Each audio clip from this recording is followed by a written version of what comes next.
All right. Well, we have a packed agenda today. Excited to see a couple folks sharing in the chat where they're calling in from. Welcome, welcome. Happy Wednesday. Really happy to be with you all today. I am your host for the next hour. And we're going to go into introductions. Who are we, Common Ground USA, for those who may be unfamiliar with us. But I really wanted to start with just a note on kind of our ethos. So, Common Ground USA, you'll see we're an organization that really believes and works toward a world and a country in which everyone has feels that they belong and everyone can thrive and we can solve our shared problems. And I know, as me personally, I wake up this morning, woke up this morning, I checked the news, and it can be hard. It can be really, really difficult to hold on to hope. And I know those difficulties are really different for different people on this call. And something that I want to call us toward today is the call to hope, particularly as we're talking about leaders and leadership. We know I take a lot of inspiration from Gallup's 2025 leadership poll, which found that hope is the number one thing that people want from their leaders right now, followed by other really important things: trust, compassion, stability. But really, hope far and away leads the pack.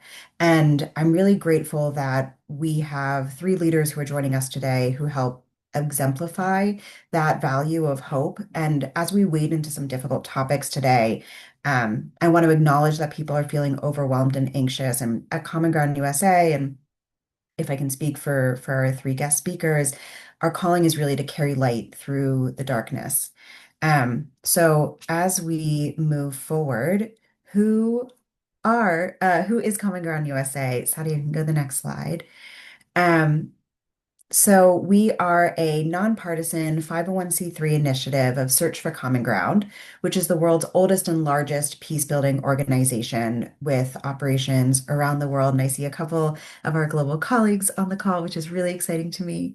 Our programs really respond to that mission, working in some of the world's most difficult conflicts around the world to reduce violence, prevent harm, increase leadership to manage conflict and difference, and decrease polarization, strengthen social fabric, and build belonging. And one of the reasons that we're here today is because we've made a really intentional investment in higher education, recognizing that campuses today have been for decades one of the incubators of change and progress, and sometimes the tension and the difficulty that comes with those questions of who are we as a country and who do we want to be as a country and as a world. And so we have invested in higher education for the past couple years, and we run two programs that I'm going to speak a little bit to before we get to our illustrious panel. So we can go to the next slide. So higher education, our vision is to support this critical frontline industry for our country as it's navigating polarization and helping to think through what does that look, how can that move toward possibilities. So we run two programs. One is the Administrator Boot Camp, with the recognition that administrators create change from the top down, changing how an institution operates, setting policies, setting tone, setting norms and expectations. And we also do some really cool work with student journalists, which we're not going to talk as much about today, but I'll have links at the end to learn more about. Um, and our student journalism program, recognizing that students set the culture. Administrators can say a lot of things, but students are the ones who take that and run with it and create the day-to-day on their campuses. So we work specifically with student journalists, drawing from our global legacy of recognizing that journalists and media really shape the way we see each other, what we believe is possible. And so we invite you to consider both of our Administrator Bootcamp, our Common Ground Journalism programs. Both are open, they're both free. Common Ground Journalism is actually paid for you. And then a little bit more on what we've been hearing and learning from administrators on the next slide. So this is just from this past semester. And as we build toward this coming semester, I expect this to continue to change. But here from the 45 administrators who participated in our fall semester, ranging from VPs of student affairs to directors of community engagement and civic life on campus, what are they concerned about as they look forward? The number one being campus protests and free speech. A lot of concern about political tensions and polarization and how those are impacting administrators' kind of ability to take the steps that they want in their leadership, as well as how that filters down into how students, faculty, staff engage with each other. Institutional change in governance at the federal and state level. Student mental health and wellness is a key one. And then budget enrollment, staffing, as many institutions are facing some really difficult financial challenges. So this is the kinds of stressors we're hearing from administrators. And our goal as as an organization, Common Ground USA, is to bring the conflict expertise that we have to make these a little bit less painful. You can go to the next slide, Sadia. Our administrator boot camp runs through a 6-week program, again, totally free, entirely online. Moving from kind of the crisis hits, what do we do? One of the first things we do is usually crisis communications. What are we supposed to say? How can we communicate in a way that reduces harm and builds the potential for good? And then moving backwards from there. What is something you wish you had had the day before a crisis happened so that you could have managed it better? What are the kinds of relationships and policies you might have wanted to have in place a month before? And then going all the way back to 1 year before, how are you starting to create the cultures on campus where crises are going to come and you can't entirely predict what they're going to be, although the folks on this call have some great tips on how you can think about that. Um, but regardless of what happens, how do you create a culture that bends but doesn't break under the strain of inevitable tension and difficulties?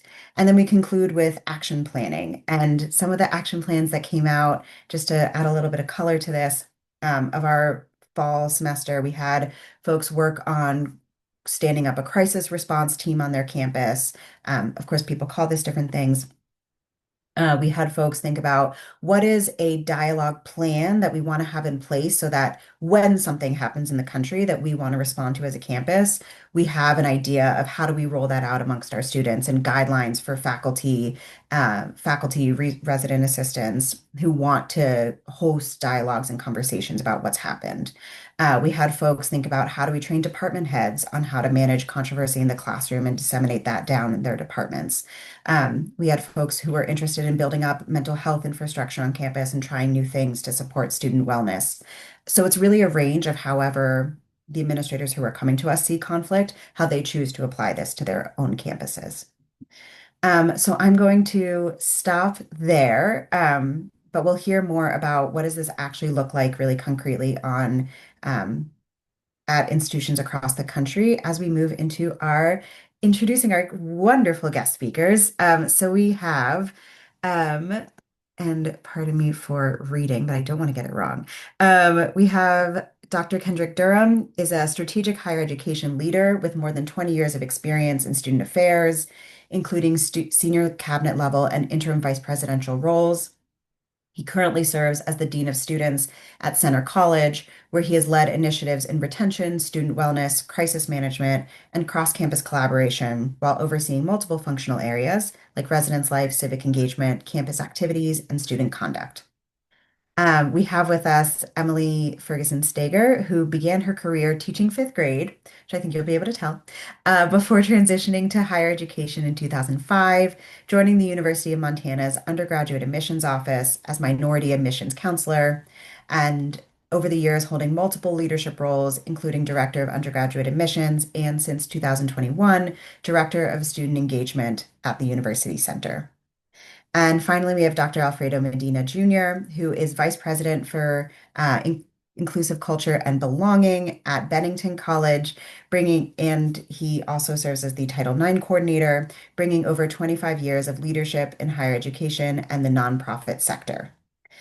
He has also held senior roles at SUNY Albany, Siena College, and various nonprofit organizations. So with that, I am going to invite our guest speakers to introduce themselves and share a little bit about your role and a current challenge or opportunity that you're seeing related to conflict and belonging on campus as we head into 2026. And let's start with Alfredo, if you don't mind. Thank you, Maxine, for that wonderful introduction. Again, Alfredo Medina Jr., pronouns he, him, his, ed, Vice President for Inclusive Culture and Belonging at Bennington College. I've been at Bennington now 4.5 years. And I can say this has probably been one of the most challenging ones. And one of the particular works that I do there is to help us look at our campus as we're all part of a bigger community. And at times, the work that we're doing around this can often feel segmented.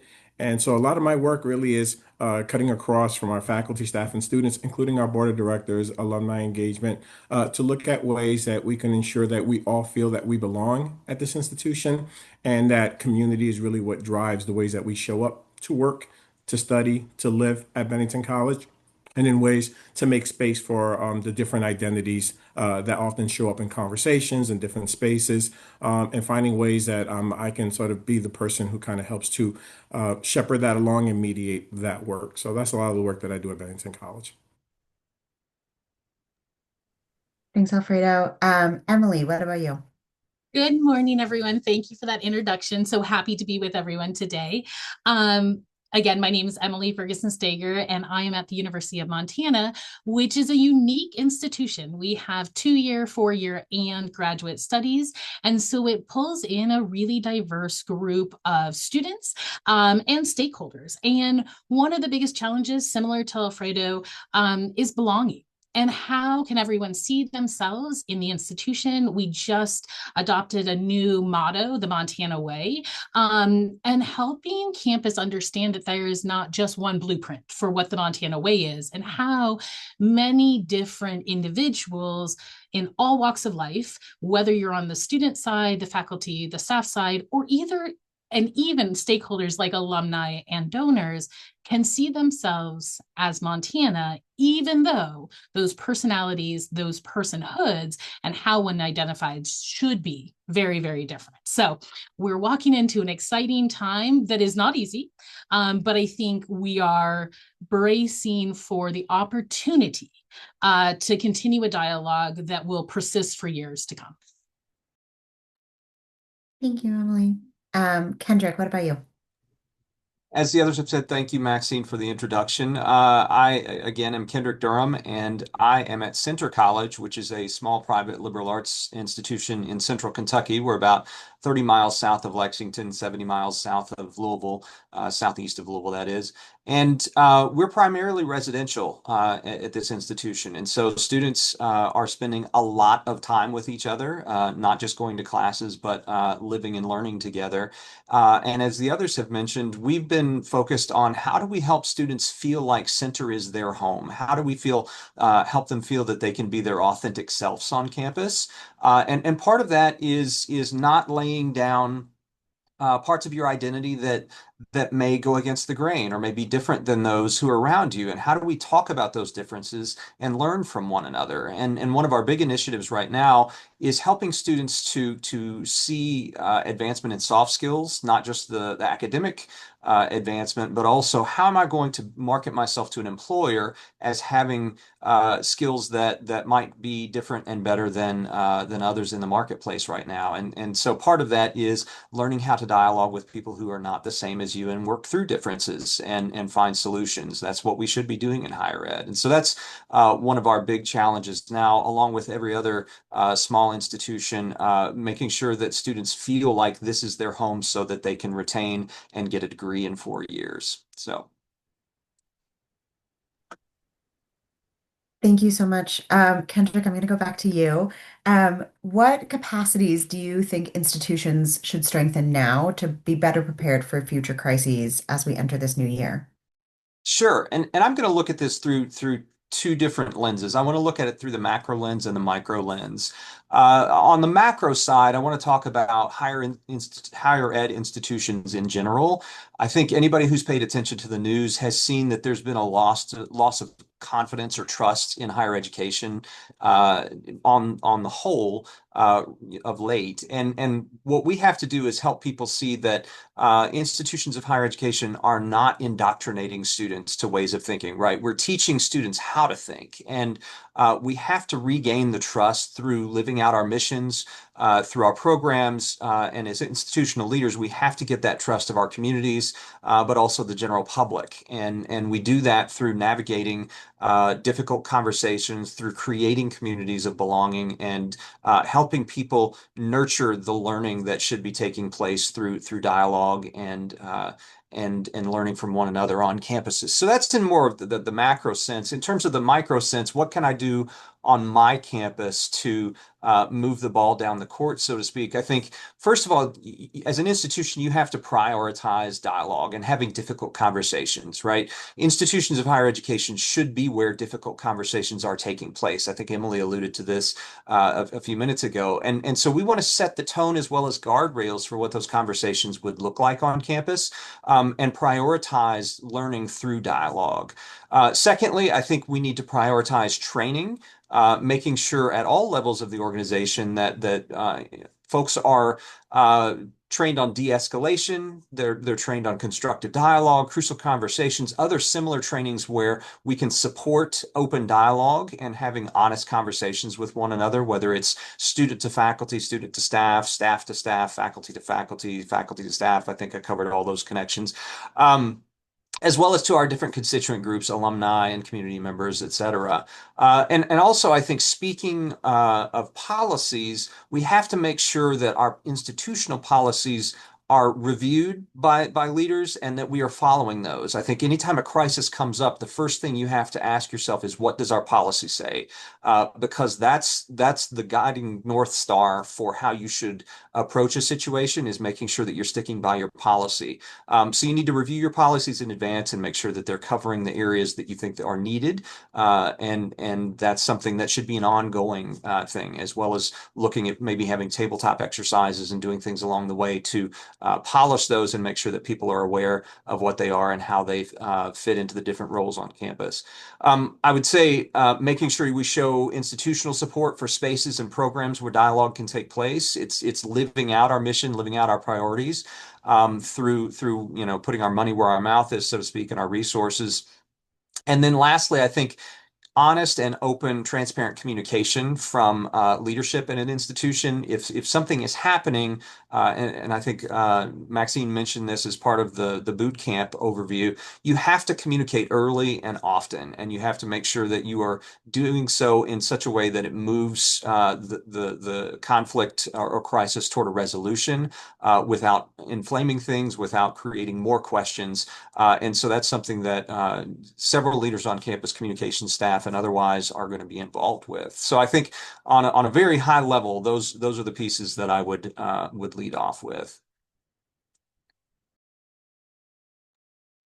Thank you, Kendrick. Before I go to the next question, I just want to ask Emily, Alfredo, if you had anything to add to that extraordinarily comprehensive overview, but I'm sure that you all have insights as well, in case there's anything to share. No? Okay. Then Emily, I'd love to hear a little bit more about your experience in the Administrator Boot Camp, one of our snow students. What did you find the most helpful, and how have you taken it forward into your work since you joined in spring 2025? Correct. I absolutely loved the Administrator Boot Camp. It provided me and my team here at the University of Montana dedicated time and space, not only by attending the boot camp, but then we had assignments that we had to follow up on. And so it forced us into a commitment that we probably should have done organically on campus. But as many of the people on the call, and I'm sure my fellow panelists know, there's never enough time. And so it really did force us to carve out time. And it provided us with tools and language that we could use on campus to ensure that we were all on the same page. Now, this happened to convene at a perfect time. Spring of 2025, actually January. Our assignment that we chose to focus on is creating listening sessions. And that came because there was a lot of misunderstanding on our campus. There were cries for statements from our president on all sorts of different matters, and a lot of feelings being hurt or perceptions that one side was getting more credit than the other. What we had to do as an institution is really look at what could we do. And so together we built a team that included our dean for students office, our some counselors, and then some in the grass, in the weeds type of people who really understood the student and staff experience. And we opened up listening sessions. Our listening sessions were genuinely just that. They were once a week. In fact, we still have them going on today. The discussion topics are provocated by the people who attend. And so we walked in with an open mind and open heart to hear what was on the forefront of our students and our staff's minds. We did give guarantees that we couldn't fix everything. And just to remind us of what was happening at that time here in the state of Montana and on our campus, we had a variety of controversial speakers on all aspects of life. We were going into a federal election. We were going into state elections, and our state is unique, as every state is, but we actually legislatively meet only once every other year. And so everything was convening at the same time. And so there were a lot of feelings. And we realized in the academic classroom that may not be necessarily the space to address all of those, but these listening sessions evolved into spaces where we were there. We genuinely walked in with no agenda. We were able to provide resources, tools, and take concerning issues up to the executive team so that we could address it as a campus. And then we were also able to bring in experts. So we brought in experts from immigration. We brought in experts from LGBT rights. We brought in experts that were just about financial education, because we realized that the issues our students and our staff were facing were so broad that there was no way an institution could address every one of them in a press release. And it would take away from the important press releases that we did need to release. And what we were able to realize as a campus is this continued dialogue, open space, being vulnerable. Being an administrator sitting in a room where people may not be happy with the institution is not necessarily the easiest place to be. But we learned skills on how to listen to what the actual challenges were, and then to connect people if they wanted. Sometimes people just wanted to come in to say their piece and leave, and that seemed to work as well. But many people really wanted a continued dialogue. And so we were able to connect those with the right administrators or maybe faculty or resources. And today we continue this dialogue. So while the situations are not necessarily exactly the same, we still are focused on things. I really enjoyed our students are very up in arms because we're bringing a Starbucks onto campus, and they very much want a local. We're a local kind of town. And so there's a lot of feelings around Starbucks joining our campus. We heard from a lot of men that they were struggling with their identity. And we were able to bring in Richard Reeves to talk about how do we empower all? And so it has helped guide the institution in ways that I could not expect or imagine when we began this plan through the administrator boot camp. And I think our campus is forever grateful for a short boot camp and one assignment that really put us on a pathway. Again, we should have stumbled into this, but I think when you're in crisis control, sometimes you don't give yourself the space to design. So, and then I think maybe Alfredo has some thoughts on this as well. Thank you. First of all, Emily, I'm gonna pretty much piggyback off a lot of what you said. We at Bennington College, we had taken on the same approach to really try to sort of find our footing as we were dealing with two particular conflicts. One was everything that was happening post October 7th on our campus relative to Israel and Palestine. And really looking back on our mission about an institution that was founded really around the principles of democracy, on the principles of freedom of expression. And what it really did for us at that time with the administrators boot camp was to lean into coalescing, to truly be about finding a way that we can work wholly. Whereas what often tends to be the problem, I think, prior to the boot camp being introduced, which was timely for us, was, Alfredo, can you figure this out? And my thing is, I have my own set of ideas and I have my own experiences, but I think that would be unfair for me to sort of set a path for what I think you all need. And what the boot camp did was allow me, myself, to talk openly about what I was experiencing at Bennington College and what are the tools that I can bring back to the institution so that they had buy-in, so that they didn't see this as, this is what the Office for Inclusive Culture and Belonging is going to do, but rather, this is how we're all going to work together. And so, again, to your point, Emily, it was to have open dialogue. It was to have some difficult conversations and bring in all the different players, but also ensure that these conversations were happening at the highest level in senior cabinet. It was down to our senior staff, which was mostly what we would consider AVP director level, and then bringing it also to our other staff members, the people who truly run the institution. What are things that you feel that you can be doing to help with this? And I would say that we had all these different ideas that finally led us. And the biggest takeaway from the administrators boot camp is that the work that we started doing as a very small group around this eventually morphed into our freedom of expression task force, which over a year and a half worked to define our freedom of expression statement, but also to develop a framework that now is being both embraced and practiced by the entire institution, including board members, that we had two board members involved in it. And I don't believe that if I was in that the administrators boot camp, that all of this would have happened, because what it did was it really helped me take this back to say, what more can we be doing to truly be about an institution that is valuing everyone's input on campus, but it's truly about safety. And so I think that there were tools and also just examples of ways that we can come together and make sure that we created space so that we could all contribute to creating this framework, which I give a lot of credit to Common Ground and the Administrative Bootcamp for helping to be the impetus for making that happen.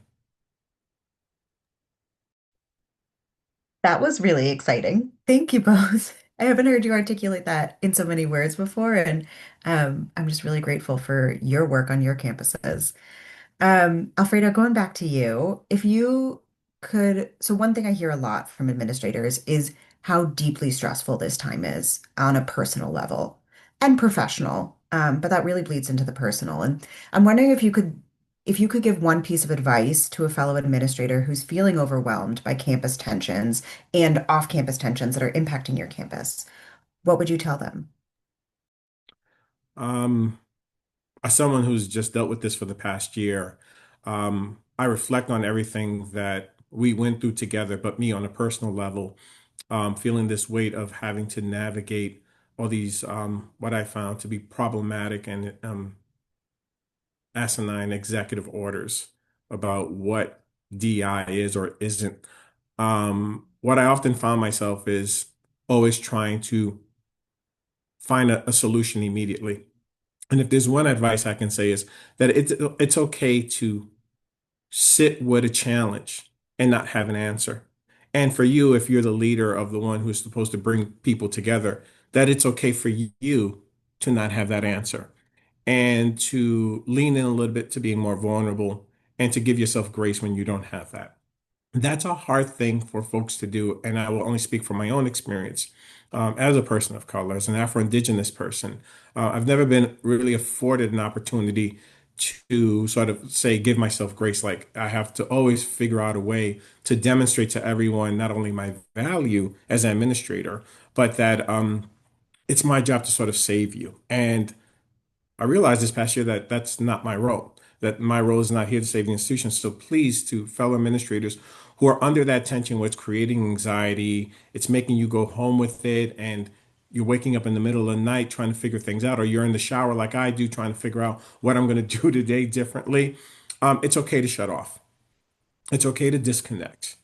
And it's okay to just allow yourself to not have those answers and to trust in yourself and more importantly, trust in your community that all of you collectively will figure it out. And moving forward for 2026, I'm going to be practicing a lot more of that. And I would ask my fellow administrators to not feel as if not having the solution feels like you're failing in your role. We're all in this together and we're all trying to figure it out. And so lean on others, give others a call. Even I think one of the most important things that I had done was when I was feeling overwhelmed, um, I went to a session of my own association, the National Associations of Diversity Officers in Higher Education, where we would check in with chief diversity officers once a month to literally have a check-in session. How are you feeling? It allowed you to vent. It allowed you to cry. It allowed you to say the things that you were feeling. And in that space, you let it out and then you go about doing your work. At least it was cathartic for me. And it was also an opportunity for me to be in a space of people who look like me, who spoke like me, and who I trusted so that I can show up better for my community and not have to carry that weight with me.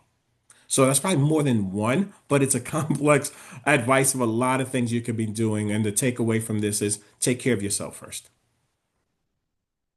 Thank you.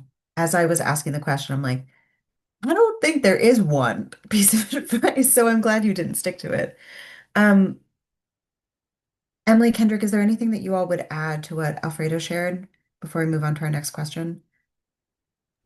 I would just plus one to the idea of needing to unplug, right? That this is the work we do, it's not who we are, and we have to make space for ourselves to recharge. Otherwise, we don't have the energy to put into the problem solving that Alfredo had mentioned. So I think it's not just something you ought to consider, it's something you should do.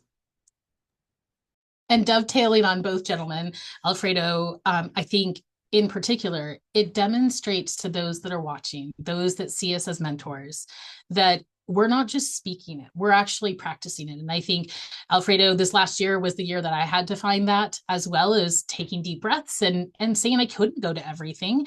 And I think that helped a lot of students that I walk beside who don't have lived experiences like me, but were struggling through things. And so I think it reminded me, and what you just shared reminds me that as administrators, people are watching. And so our words are only defined by the action that we follow them up by. And so finding that breath, finding the grace for ourselves is vital. Thank you. Um, Next question is for all of you, and let's start with Emily, and let's do Emily, Kendrick, Alfredo. Um, is there an example you can share of a moment when conflict on your campus became an opportunity for learning or connection? Absolutely. I'm going to use not a single event, but instead a group. So we have free speech first responders, and it's a group of people that we have trained to go out when there is perceived conflict that's happening on campus, whether it is we have activists on campus or we are situated in a space in Montana that we get a lot of religious travelers that come through for pop-up excitement on campus, maybe provocative at that. And it was really an opportunity. What I found is that we found in the last year more administrators willing to lean into a dialogue of what does that mean? It is not as simple as just saying, hey, we don't like what you're saying, but exactly what Kendrick said, it's leaning into policy that is already developed and or determining through a gap analysis where those policies and procedures might be missing. And so that we are able to proceed in healthy ways of what is free speech and what are we protecting on campus. And usually it is time, manner, and place. And trying to help people understand time, manner, and place is really challenging. It forces individuals to put sometimes their own beliefs on the back burner for something bigger and better. It doesn't mean that's what you believe after hours. That just means that on campus, that's what we're trying to demonstrate. And I think this last year, because of conflicts that we couldn't control, we have had more individuals who work on this campus be willing to undergo the training. That doesn't mean they've all decided that they are going to come out, but undergo the training of what does that really mean and what are we protecting when we say free speech first responder. So I would say it's not a single incident, but it is instead a trend, a wave, I would almost call it, of understanding of what free speech means today and how, as college administrators, we are responsible for ensuring that that happens in a safe, appropriate timed place, but that that is available for all. That's really cool. Um, Kendrick, or I think I said Kendrick and then Alfredo. Same question. An example of a moment on campus that kind of shifted from tension into opportunity for learning. Yeah, yeah. And like Emily, my example is related to free speech. Th this past fall, as like many campuses around the country, we had students who were interested in forming a chapter of Turning Point USA on campus. And our student organization recognition process is led by our student government. It is we basically check the form to make sure that all the college policies are being followed through the paperwork and that no laws are being potentially broken either. And then we turn it over to student government to debate and hash out what they would like to do. Coincidentally, at the same meeting, the students turned in uh, application for Turning Point, and another group of students turned in an application for what they called the center leftists. And so we have students from very different ends of the spectrum debating, wanting to form groups on campus. It was a tumultuous time this past fall when people were debating should Turning Point have presence on campuses? What is the purpose of them being there? And so a lot of people prejudged, what that group stood for and what it would do to the campus in terms of the culture. And it was a great exercise to have the students be in the room and guide them through asking questions about, well, what can we do as far as college policy and the law, making sure that students have a forum to gather and to exercise their free speech rights, while also making sure that we're upholding not only our policies but the community culture and upholding our expectations of one another and how we treat one another in discussions and otherwise. And it became apparent very quickly that students had not been forced to confront something like this and really say out loud, I believe this is harmful, or I support this, either of those statements in a group setting like that, face to face, right? And so it became a great exercise in asking hard questions, in having difficult conversations, and it also ended up involving faculty and staff who had strong opinions as well. So both organizations ended up getting approved, and I think our campus has been made stronger through having to have that conversation and go through the process of understanding where people are coming from and why they want to form a group like either of those. Thank you. Really interesting story. Alfredo? Thank you. I'm going to use the same example. Again, I guess we're going to stay with the theme of freedom of expression. But really, a lot of it, how it dovetails into the work that I do around inclusive culture and belonging.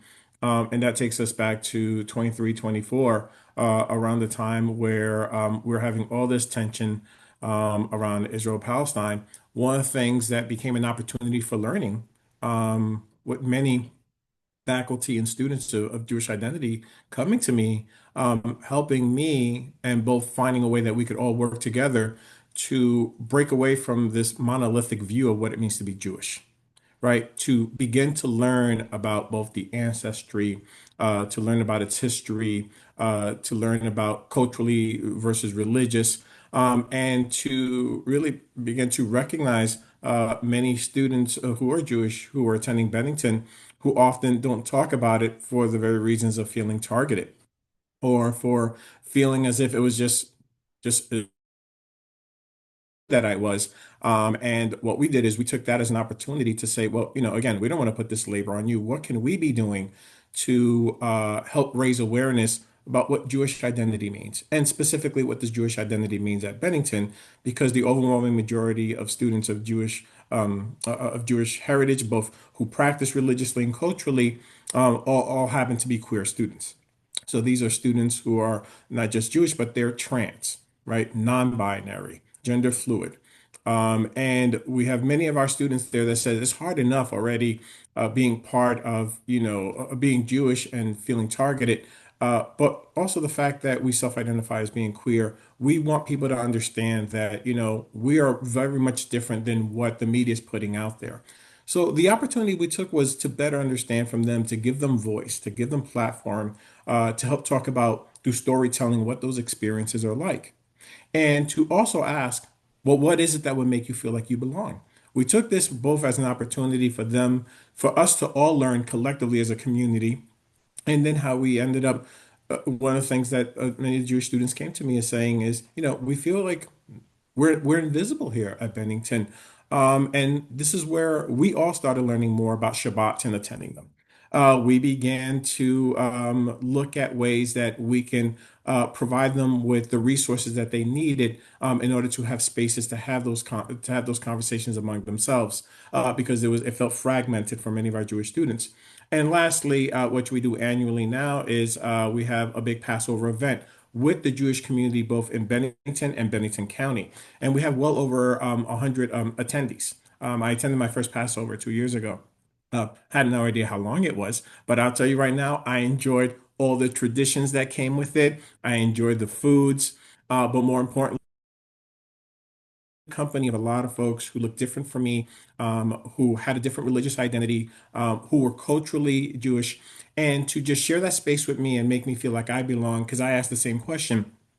I have an opportunity to be in the space, but I will never just allow myself into it. And I asked, can I attend? And they were saying, Alfredo, your office is paying for this. Why wouldn't you? And more importantly, we want you here. And because of that, we've strengthened our relationship. And if anything, what came out of this was that for many years, it just felt that being Jewish at Bennington was a state of invisibility. And we no longer have that. And I would say that that was the opportunity to learn, but also to relearn that identities are not just what they are and what you hear, that they're just intersected with so many other different parts. Thank you, Alfredo. I think um, all of these examples really demonstrate to me the value of higher ed as and campuses as a really unique and beautiful space. We know from research that most Americans want to connect across differences, all kinds of differences, not just political, which is the default most people go to, but um, they don't feel like they have an opportunity and they're scared of how it's going to go.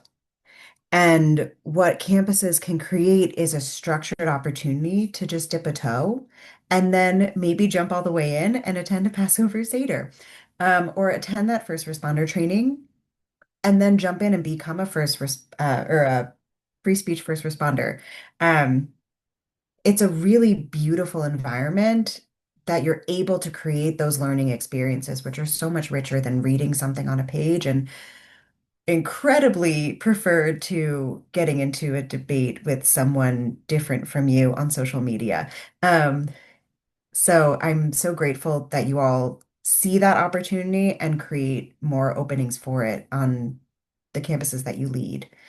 Um, we are open to Q&A. I don't see any in the chat yet. So I'd encourage everyone to put questions in the chat, or put them in the Q&A. And while we wait for those to roll in, I'm gonna go into our some additional questions that we had teed up for you all, which is how do you feel that campus conflict, I see so many articles and conversations about, particularly post October 7th, about this issue. It's really in the headlines. And for you, as someone who actually sits in this day to day, what is campus conflict or any of the other kind of words you want to throw at this? Pluralism, free speech. these big debates that are swirling. How do those look for you right now? And how has it shifted over the past year since January 14, 2025? And anyone can jump in.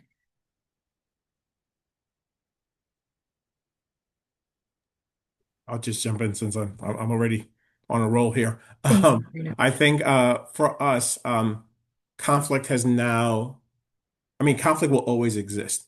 I think it's how we show up in moments of conflict. Moments of conflict back in 23, 24 felt more reactive, not well thought through, not as informed, sometimes even being misguided. I believe today conflict shows up more with curiosity, um, more compassion, and a way to have a better understanding. Um, Many of our students, and I would say including our faculty and staff, would rather approach a conflict from a position of saying, I would like to learn more about what they meant by that, as opposed to being reactive and just making an assumption about what. Part of that was through sort of tools that we help to shape for how to frame challenging conversations or tension as they may exist, whether they be interpersonal, intrapersonal, or whether they be one that is happening within a unit.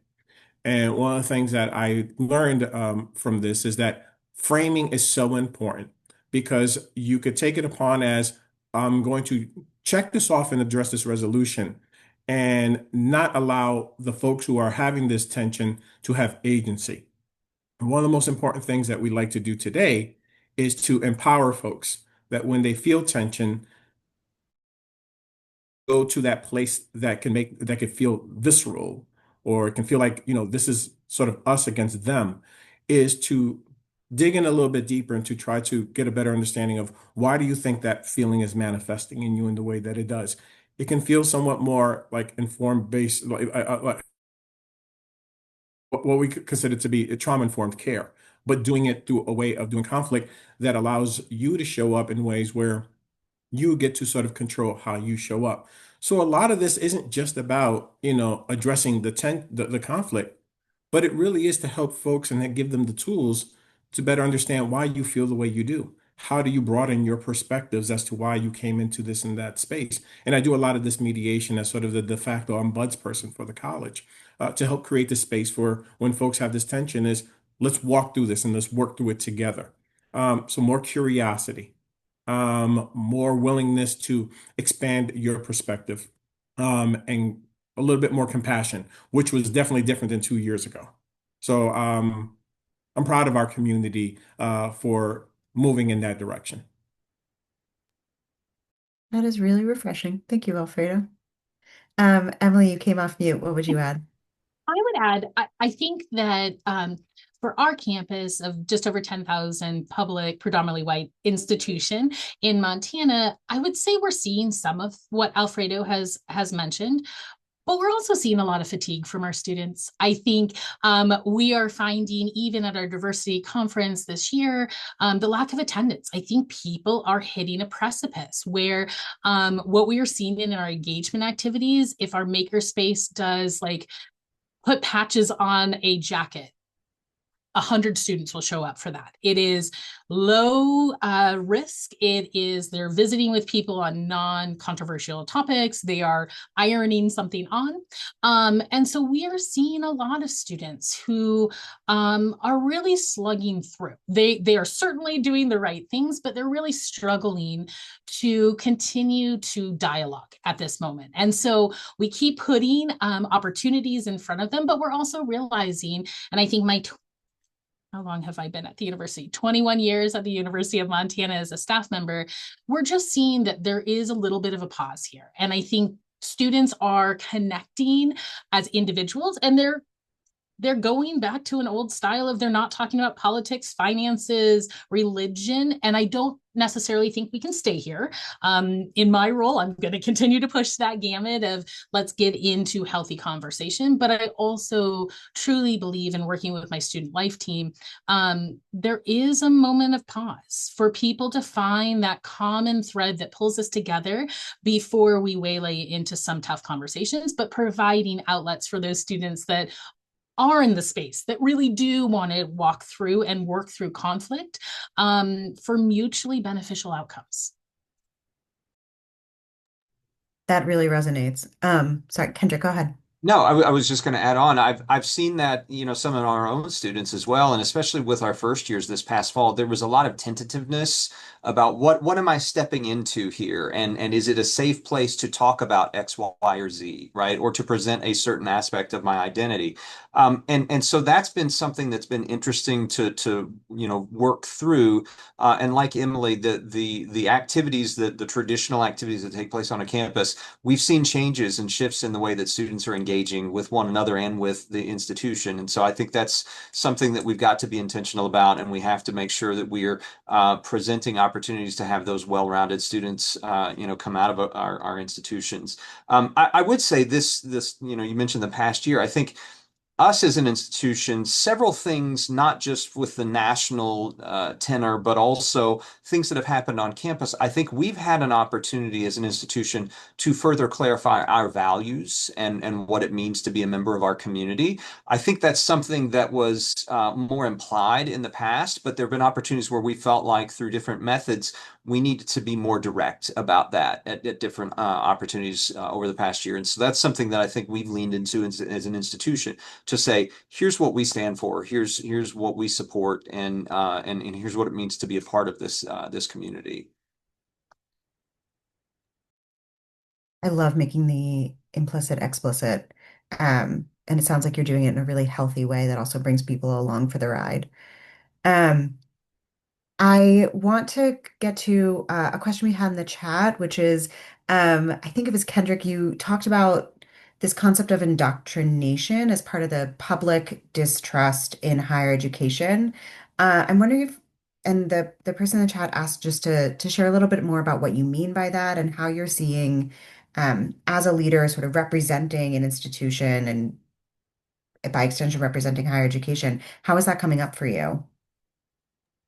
Yeah, I think for me, the word indoctrination, to me, there's a big part of that, and maybe it's the core of the definition that is accepting a belief without question, essentially. You're just accepting that something's true.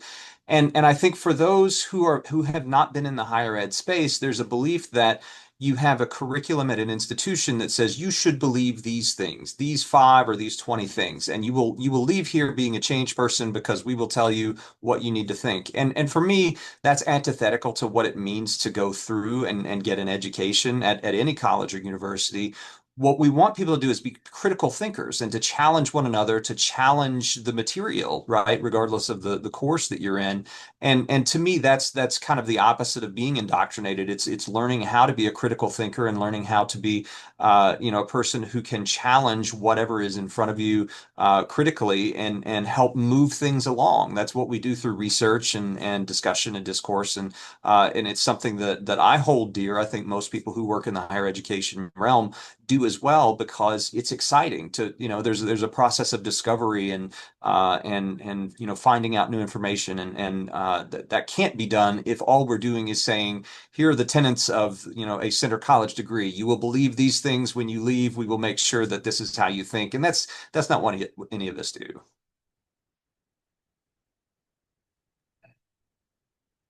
Thank you. Alfredo, Emily, other thoughts on that?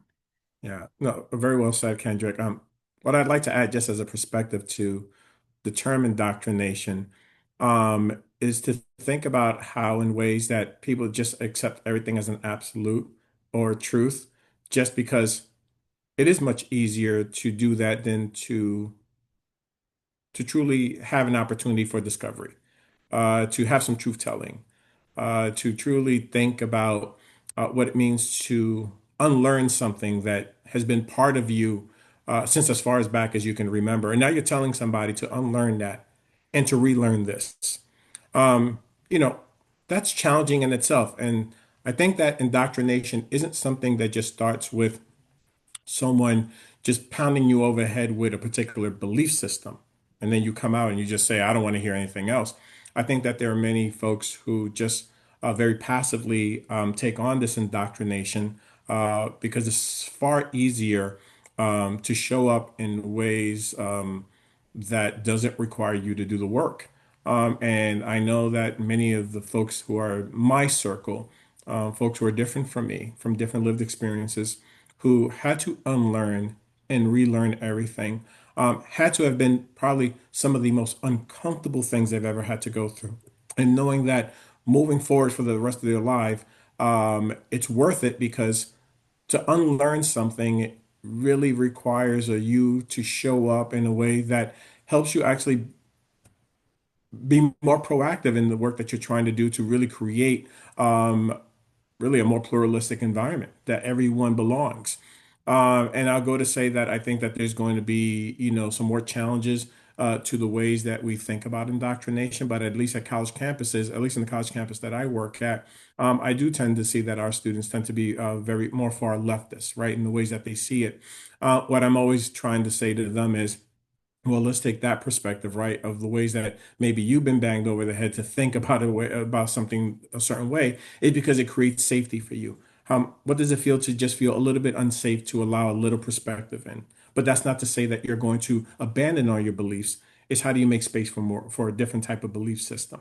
So I think indoctrination often comes with its own set of complexities because some people are going to believe in what they believe. And then there are others who are going to say, how do I make space for these other beliefs that I believe align with me, but I'm tired of having to fight everyone to tell me that this is the only way that I should be thinking. And I hope that our campus is doing a much better job of having students leave there with varied perspectives as opposed to the only perspective, right? Which some students feel like that's the only way you can think. And the world is not black and white, it's gray. And so I want to just share that perspective, Kendrick, that I think indoctrination can be a lot of more can be a lot more than what we just teach our students to leave college with, but to also have them really begin to do their own self-interrogation about what they've been taught. Emily, I'm curious how this shows up for you at, at a public institution, at a larger institution. How do you reflect on this question? Great question. I agree with both the gentlemen. I think a component that we've added is it has helped our advising community talk about the journey that college is. We have students from every walk of life and every perceived lived background that come to a public institution. And while the rhetoric is that they're being indoctrinated, and they hear that through the news and they may hear this through community conversation, we're able to have a dialogue about how higher education or education as a whole is an opportunity and a journey that they undertake kind of by themselves. They have an amazing support network, but it's their journey.